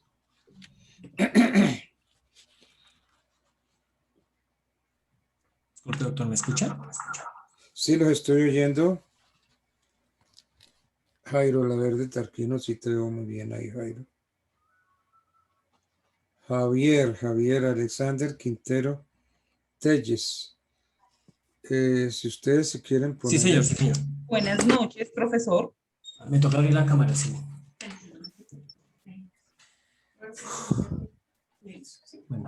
Bueno, entonces, la primera que veo es a Evelyn Ramírez Barbosa. Señor, buenas noches, doctor. Buenas noches, Evelyn. La segunda es Astrid Eliana Ayala. Ayala Salcedo. ¿Ese Salcedo es del Valle? Pues no, doctor. De Caldas. Mi mamá era de Caldas. Ah, de Caldas. Bueno. Javier A. Quintero. Sí, señor, Javier Alexander Quintero. Sí, señor, Javier Alexander Quintero Telles. Bueno. Compañeras, buenas noches. Entró Jesús David Caicedo Bastidas. Buenas noches, sí, señor. Me falta Nelson Francisco Porras Montañez. No veo a Nelson. No veo a Nelson. Veo solamente 4 nomás. 4 nomás. Javier. El primero en mi lista es Javier Alexander Quintero. La segunda es Astrid. Tercera es Evelyn. Cuarto, Jesús David Caicedo Bastidas. Me falta Nelson Francisco Porras Montañez. ¿Será que no está Nelson por ahí? Regálame 30 segunditos, ya le confirmo que lo estoy llamando. Bueno, mientras tanto, podemos dar inicio. Bien, ustedes analizaron el fraude procesal como fraude procesal o aplicado a alguna figura. Profesor, pues hicimos la investigación tanto del fraude procesal y también en algunas, o sea, pues en mi caso y el de todos mis compañeros, tener claro cuándo se da el fraude procesal en alguno de, o sea, en todos los casos, como para tener pues claridad cuándo se da, en qué etapas de los procesos. ¿Etapa de los procesos? Sí, o sea. O los procesos. O los procesos, sí, en los procesos. Sí, señor. Sí, porque etapa puede ser indagatoria, etapa Sí. puede ser la presentación de la demanda. Anda. Entonces, Sí, es que también se podría dar, pues en lo que yo, en la lectura que yo hice, tengo entendido que el fraude se puede dar desde el inicio, cuando Sí. presentan una demanda, se claro. ha presentado, ejemplo, cuando es en las demandas y pueden presentar unas letras que estén adulteradas en las fechas, con tachaduras, ¿cierto? Entonces ahí dentro de esa se puede presentar puede haber un fraude procesal desde el inicio. Con las pruebas, sí. Dentro de las pruebas que se Bueno, presenten. entonces, la que está empezando eres tú, Astrid. Pues, profesor, nosotros tenemos unas diapositivas que realizamos entre todos Y, Bueno, pero pues, entonces el orden, ¿cómo es? ¿Quién comienza? Evelyn. Evelyn Ramírez. Bueno, Evelyn. Señor Entonces yo te oigo. doctor, me hace un favor, ¿será que puedo compartir las diapositivas? Pues sí, bueno. ¿Ya? Muchas gracias. Listo. Bueno, doctor, muy buenas noches. Compañeros, muy buenas noches. Bueno, nuestro grupo está conformado por la compañera Astrid Eliana Ayala, Javier Alexander Quintero Telles, Jesús David Caicedo Bastidas, Nelson Francisco Porres Montañez y Evelyn Ramírez Barbosa. Para iniciar el fraude procesal, pues consiste en manipular las pruebas de un procedimiento judicial con el objetivo de conducir al juez a un error y obtener una resolución que dañe los intereses económicos de otra parte.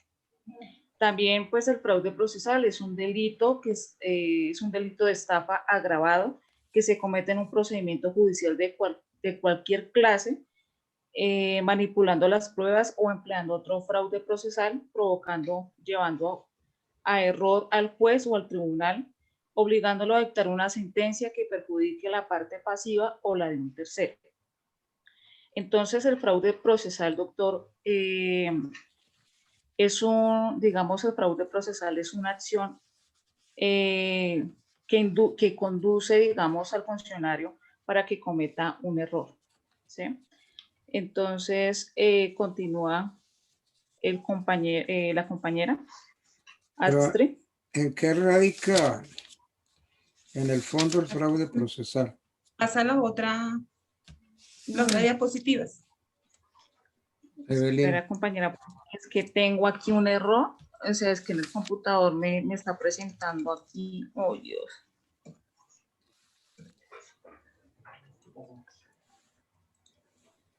No. Yo las comparto. Uy, quedó en pantalla negra. Doctor, es que me quedó en pantalla negra. No sé por qué.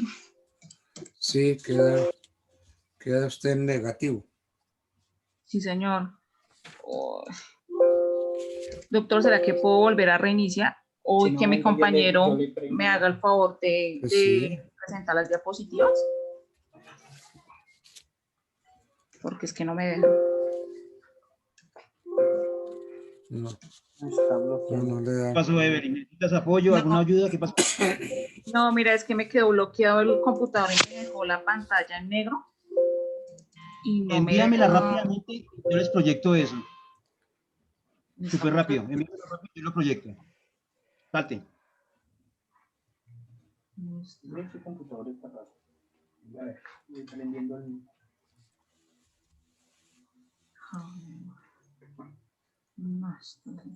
Pero alguien no lo tiene. Ya te la acabé de enviar por WhatsApp. Listo. Entonces, porfa, salte y ya, Listo, vale, ya les muchas proyecto eso. Con gusto. Sí. Tengo que tener prendida la cámara. Bueno, pero en el fraude, mientras arreglan el asunto, el fraude, ¿qué es lo que busca en el fondo? El fraude, ¿qué es lo que busca en el fondo?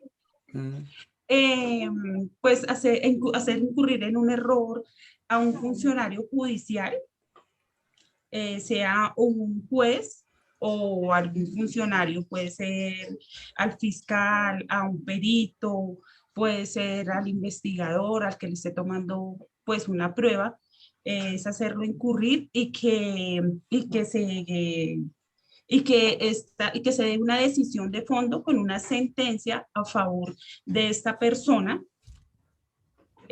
porque hay, o sea, con algún testimonio falso o con una prueba que presente, que altere a la verdad lo que pasó realmente. Esto es lo que yo quería oír.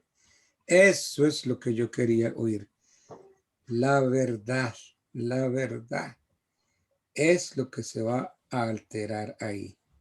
Pero entonces tenemos que saber de qué tipo de verdades hablamos. ¿Qué sería verdad ontológica?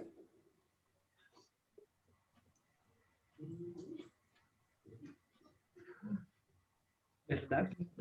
Ontológica. ¿Sí lo estudiaron? Ontológica, no. No, no, las verdades. Es que son varias, Astrid. No es una sola. ¿Estudiaron la verdad entre el fraude procesal? La verdad ontológica, que también se llama verdad real, es la que acontece cuando lo que se piensa, lo que se siente, lo que se enuncia, necesariamente corresponde a la estructura real del objeto pensado, sentido, aumentado. Esa es la verdad real. Bueno, hay otra verdad que se llama verdad aparente o aparencial. ¿Sí? Sí, yo dentro de lo que leía dentro del fraude, profesor, también decía que era cuando realmente se quería hacer incurrir, o sea, cuando yo mentía sobre esa verdad de esos hechos y no cuando realmente, ejemplo, porque pues hay gente que puede dar un testimonio. Es que, que necesitamos saber qué es lo que se está tergiversando para que se tipifique el fraude procesal. Porque muchas veces puede ser que la persona dio un relato, digamos, de los hechos o de un testimonio, pero enfoca a lo que a él le pareció o le pareció ver, pero en ningún momento lo dice. Yo les sugeriría que se estudiaran las diversas clases de verdad que hay dentro del proceso. La verdad real, la verdad ontológica, que es la misma, la verdad legal, la verdad propuesta, la verdad moral, la verdad judicial. Esos son los tipos, las diversas clases de verdades dentro del proceso. Y entonces, ¿qué es en un momento determinado? ¿Qué es lo que se está alterando? ¿Qué tipo de verdad es? Para poder entender, no que nos definan qué es el fraude procesal, no, que si el fraude procesal es estafa, que si no es estafa, que si el fraude procesal admite la culpa o admite el dolo, que en qué proceso se presenta, no.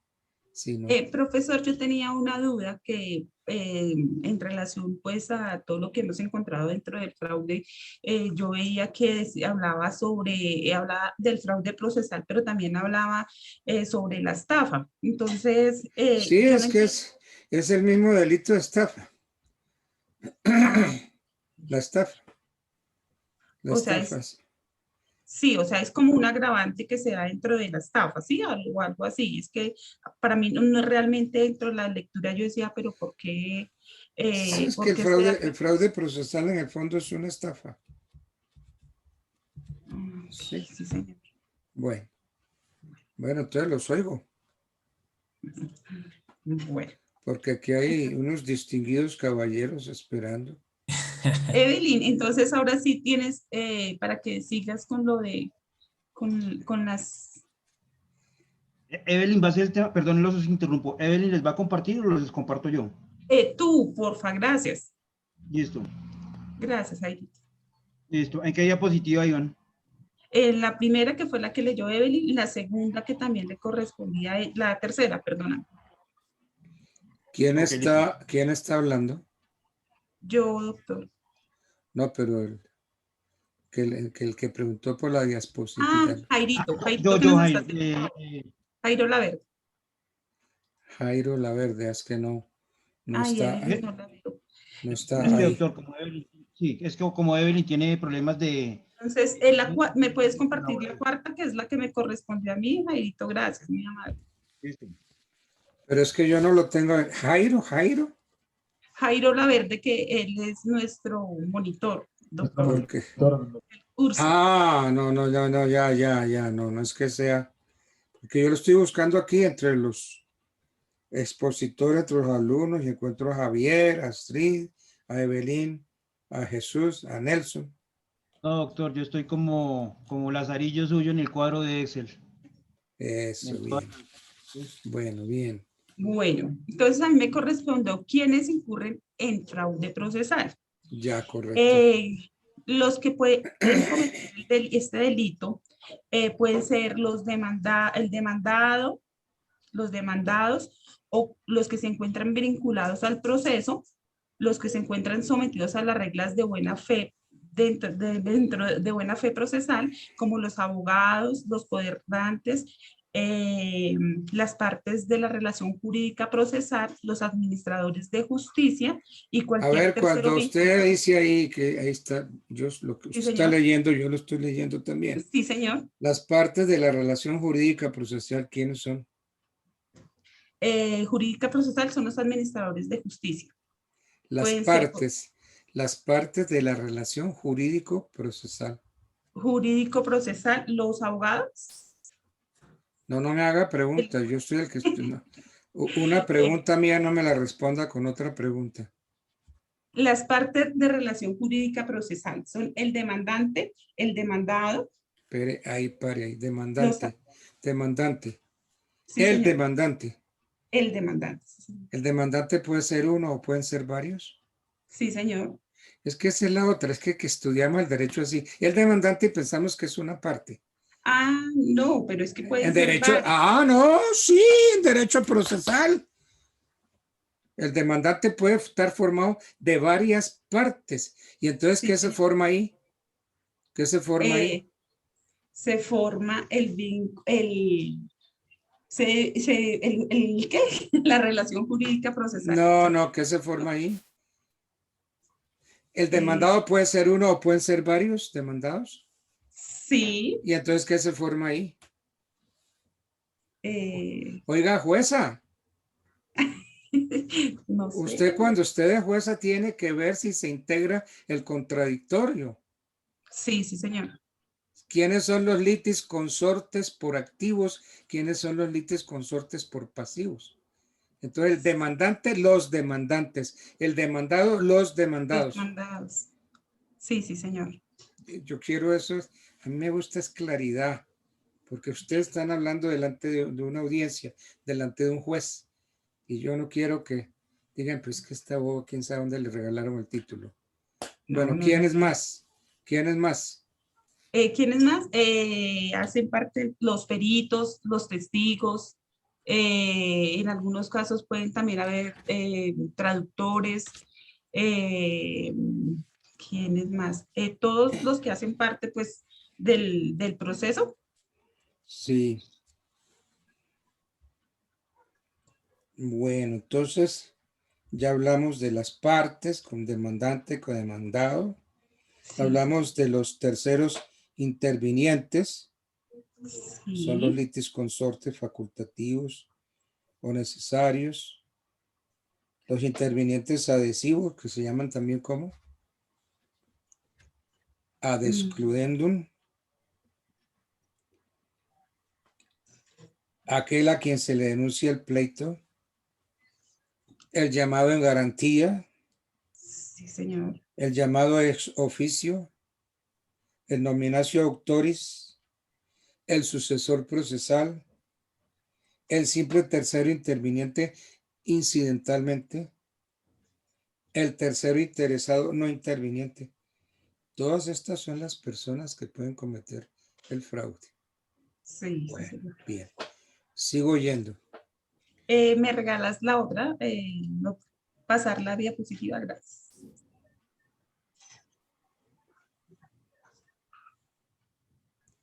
Los elementos del fraude. Entonces, la primera es la acción de llevar el servidor público a cometer el error con la intención y voluntad de seguir con una resolución, sentencia o acto administrativo que sea contrario a la ley, que era lo que yo le decía inicialmente, doctor, que era pues la persona y ya de todas las partes que hablamos, cualquiera de estas puede inducir al servidor público a cometer a caer en ese error, a cometer ese hierro con una sentencia o un acto administrativo.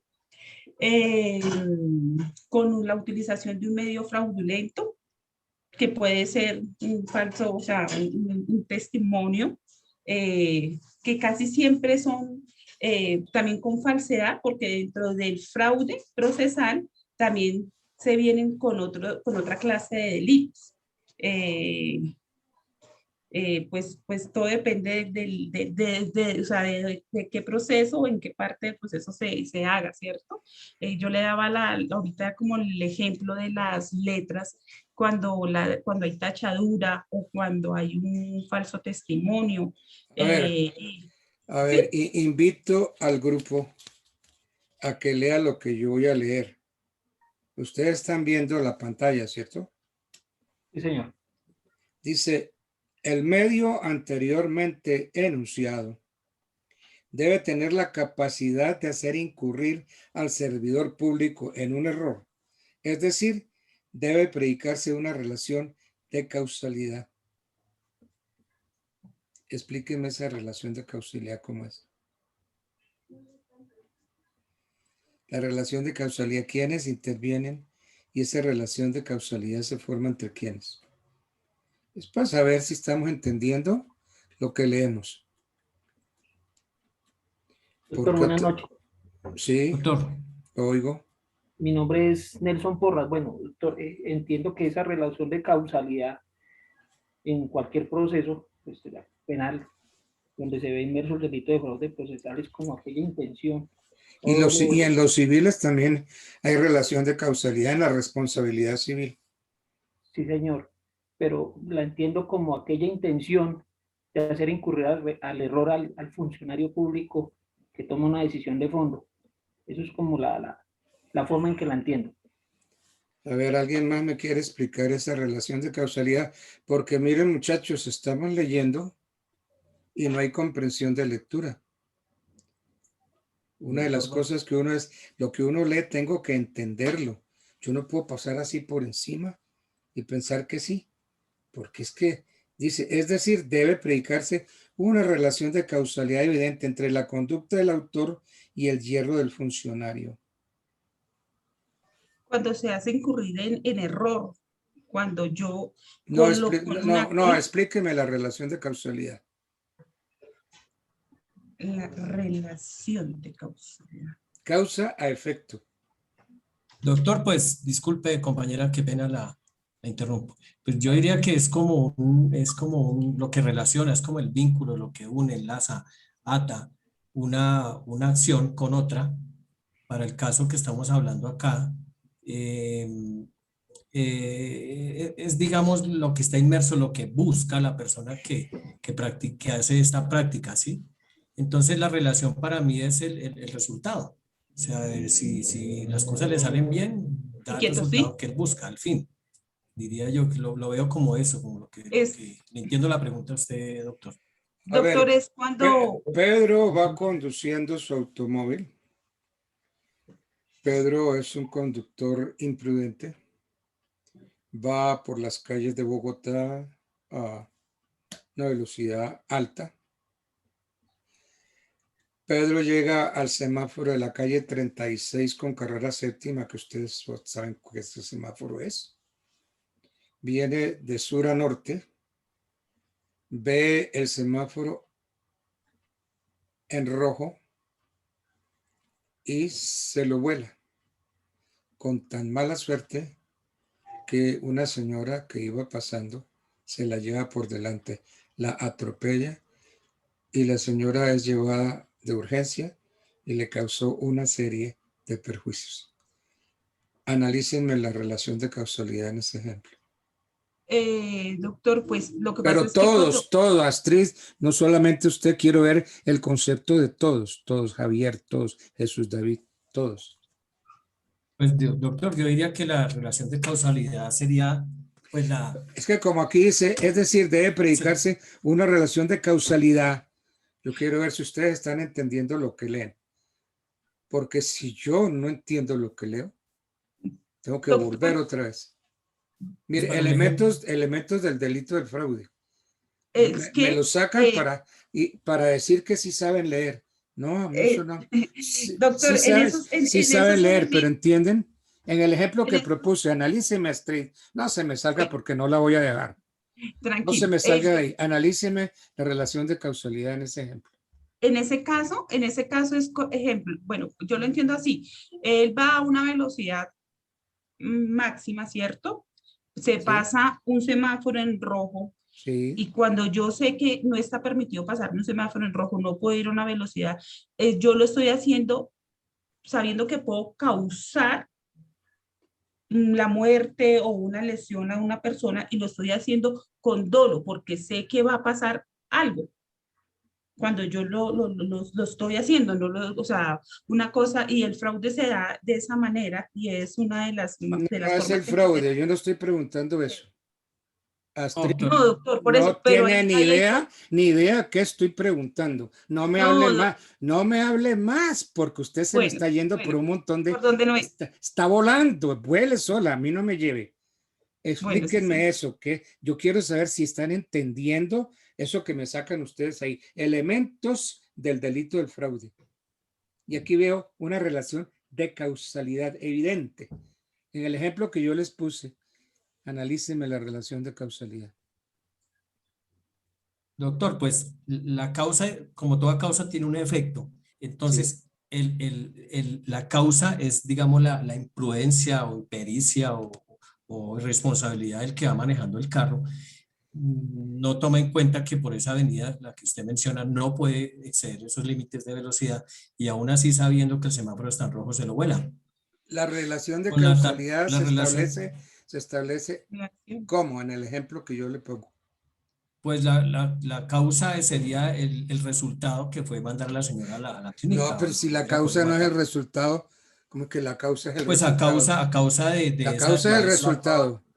Óigame, Javier está, doctor, Javier está en una audiencia, Javier, yo soy el juez. Doctor, no me trate como ignorante.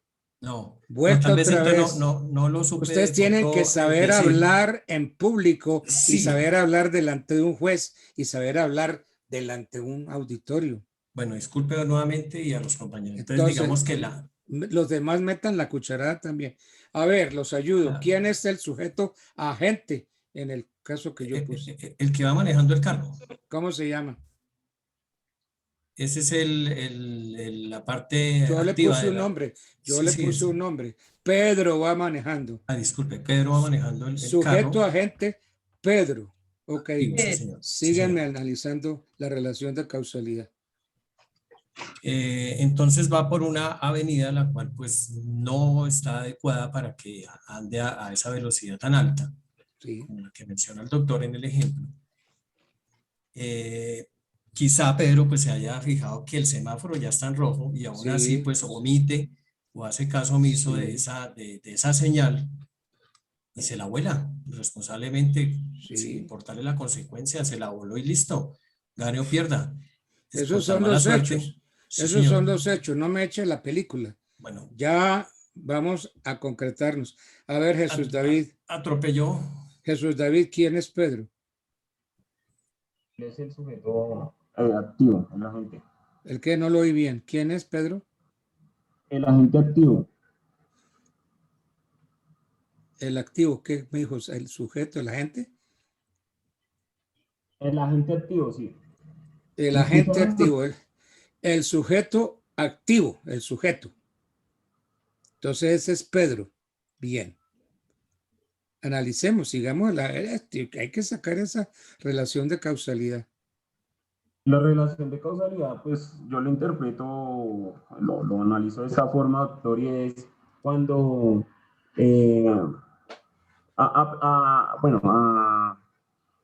pues sabiendo que... No me hable cháchara, yo le di un ejemplo. A mí no se me van a salir. No, o sea, la relación de la causa en este caso es que a pesar de que la vía no estaba diseñada para la velocidad, pues se pasó el semáforo en rojo y pues el hecho fue que atropelló a una señora que en el momento iba pasando y pues a pesar de que él sabía de que pasarse el semáforo en rojo podría causar esa consecuencia, pues él no fue como consciente y sin embargo pasó el semáforo en rojo y la consecuencia... La relación de causalidad se hace entre ¿qué figuras? ¿Consorcio? No, Astrid, ay, por Dios. No. Ay, por Dios, mira, no hable. Doctor, ¿entre la acción y la omisión? No, es lo que deriva, doctor. Es que yo le quiero decir, o sea, usted ahorita Me Es corrigió. la relación entre la conducta del autor activo y el daño que se causa. Ah, espéreme. Vuélvame a repetir eso despacito para poderlo digerir. Que la relación de causalidad la evidenciamos Entre el agente activo, ¿cierto? La conducta la conducta del agente activo y el daño que causa. Por eso, ¿por qué no me cambia la palabra conducta? Cámbiala por el hecho. O el hecho, sí, es la acción. Entonces, ¿quién ocasiona el hecho? Pedro. ¿Hecho lícito o ilícito? Lícito. Lícito. Lícito. Ilícito. Ilícito. Bueno, entonces, ¿qué pasa con el hecho? ¿Qué pasa con eso de que Pedro va manejando y va manejando a cierta velocidad, pues un poquito más arriba de lo normal, y se vuela el semáforo? Comete una infracción. Bueno, o sea, hay deriva en una consecuencia, doctor, que era lo que yo le intentaba pues decir. Usted me decía, pues no es lo mismo, sí, pero yo lo veo así, o sea, esos hechos derivaron o terminaron en esa consecuencia que fue enviar a la señora al hospital. Entonces la relación de Tiene una causalidad, consecuencia. hábleme de la relación de causalidad entonces, Javier. Sí, claro, es el resultado entonces de lo que Pedro pues hizo, y digamos ahí se podría decir que inclusive con intención, con dolo, porque él hace algo que no debió haber hecho. No. Sabe que no debe volarse un No, semáforo me en rojo y está lo hace. hablando como un niño de kinder. Usted está hablando para una audiencia, usted está hablando para un juez. ¿Cuál es la relación causa-efecto? Analícemela. Doctor, pues es la conducta del sujeto activo que ocasiona un daño. Y entonces las relaciones entre quiénes. La relación de causalidad, pues, es el vínculo que en este caso tendría el sujeto activo con la persona que... Sí, entre Pedro y la señora. El daño.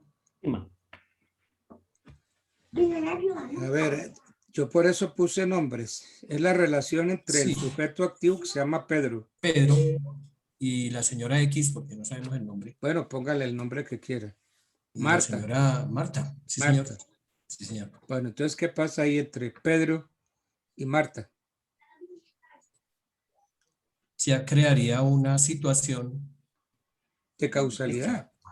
De causalidad, donde ya entrarían a definirse pues muchos aspectos y muchas cosas para determinarlo. No. Sí, señor. Analíceme más eso. ¿Cuál es la relación de causalidad ahí? Lo que sufre la señora, entonces, los perjuicios, pues, el daño, lo que le ocasionó en la vida de esa señora, de ahí en adelante. Entonces, la relación es entre los Pedro perjuicios, Entre los perjuicios, el daño y... Sí, el daño y... Daño como resultado, doctor. Daño como resultado. Y la afectación, pues, la afectación ya a la vida, a la moral, a toda la integridad de la señora de ahí en adelante. Bueno, entonces la relación está muy clarita ahí. ¿Es entre quiénes? Entre Pedro y Marta. Pedro y Marta. Entonces, ¿qué es lo que ocasionó Pedro? Daño. Siguiente. Un daño. Unos perjuicios. ¿Y esos perjuicios se predican de quién? Marta. De Pedro. De Pedro. Entonces la relación de causalidad está entre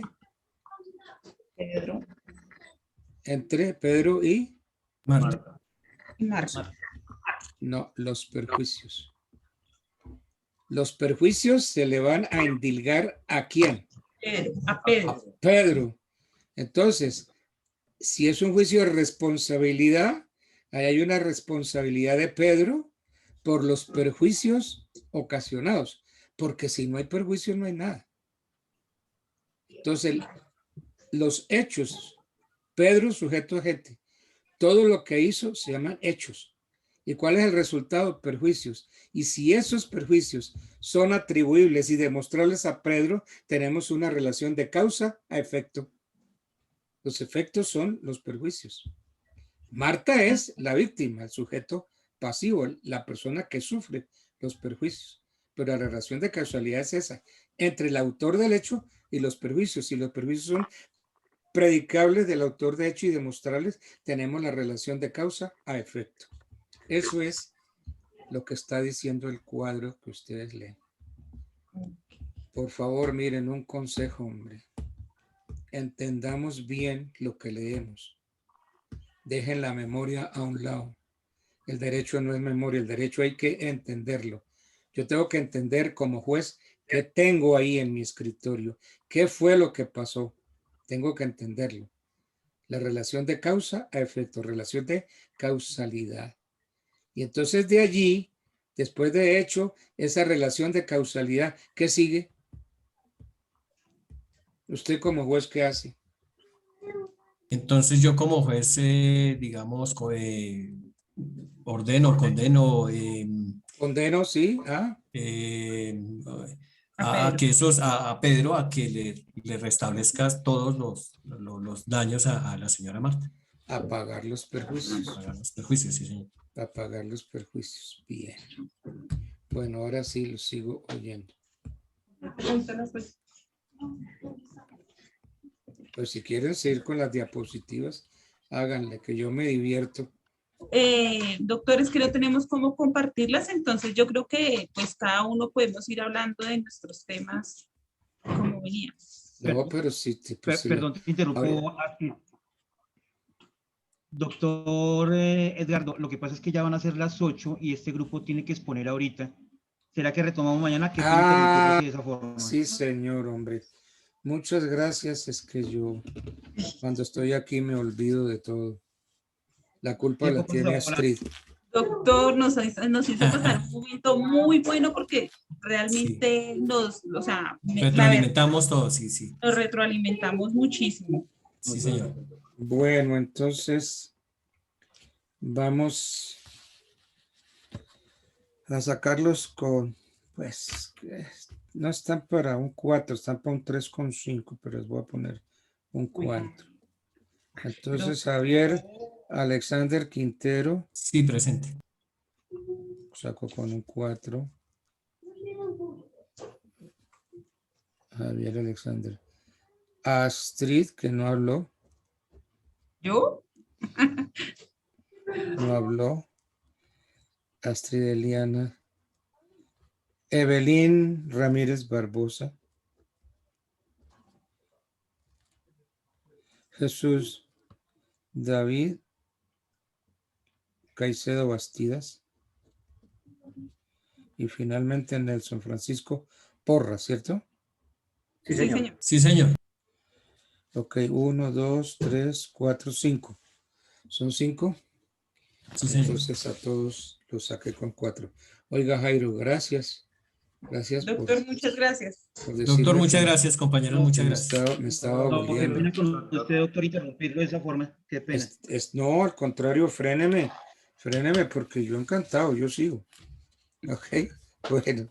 Gracias, doctor, y de todas maneras, pues así se aprende. Ok, gracias. Doctor, gracias. Bueno, chao. Pues, chao.